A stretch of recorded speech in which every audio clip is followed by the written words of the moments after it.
People love to say that our biggest haters are generally our biggest secret admirers, but that's not necessarily true.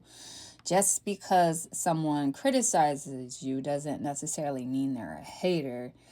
And, some of your biggest admirers, not necessarily some of your biggest haters. I think the key is this. When you are the light, and you shine as the light, why even fixate or give your focus and energy to someone that's not in alignment with you? Why even give a negative emotional response to someone that is not in alignment with you? Why fixate on someone? Why give that negative based thought room in your mind, space in your mind to resonate and impact your belief and thinking and actions? Because, you know, you have to choose what you truly give your energy to. And even thinking that someone who fixates on you in a continued, sustained way is an admirer in itself, I think, is a distortion. Because just because they're fixating on you doesn't necessarily mean they're admiring you. Let's dig in. Our role is to identify the patterns and the trends, to pay attention in that regard.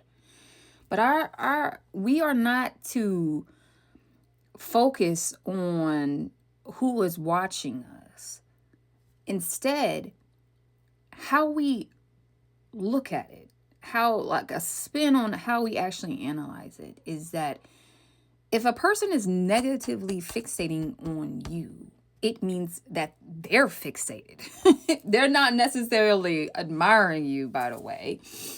That they're competing with you, that they might be a little obsessed with you, and they might mask it as judgment, really and truly, or you threaten them, right?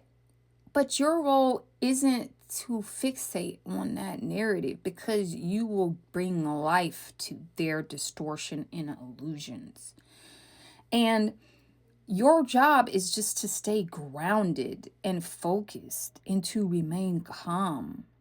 You can't get caught up in the reality they're creating, because you are the creator of your reality. You don't want to willingly or inadvertently step into the universe that they're creating. Your job is to stay moving in motion, not to get stagnated in that narrative, not to let them consume a space in your mind. Do you understand? Do you feel what I'm saying to you? And I want to say this. I am not saying to not be vigilant, to not understand the patterns and trends, especially when you have someone who means you ill will. Be smart, be strategic, be cautious, take notice of it, but don't let them live rent free in your mind. Do not give power to an illusion. They're curious about you. They might be obsessive about you. They might be jealous of you. And none of those things are your concern. You just make sure that you're moving forward. And if they present any challenges to you doing that, then you need to respond accordingly to remove that distortion from your field. It's just that simple. Remove the distortion. Don't allow it to linger. Don't allow it to linger. That is one of the biggest lessons I'm learning right now. When there is a distortion and you know that you have someone fixated on you, focus on you, more so probably than themselves. Remove the distortion from your field in whatever way that you need to. Whether it's not talking to those individuals, if you have mutual friends and they somehow keep sharing information about you with that person, whether it's a job and you have someone that is fixated there with you in a negative way, do not allow those people, places, things, circumstances to drive you mad, to take you off your foundation, to live rent-free in your mind, to be the topic of conversation on the daily with you, to make you feel unsettled, to lower your frequency, because that is how darkness moves. It comes into our daily lives to take us off of our high frequency. So do me this one favor. Stop looking at people like people that are fixated with you. Don't return the energy back. Don't be hyper fixated on them.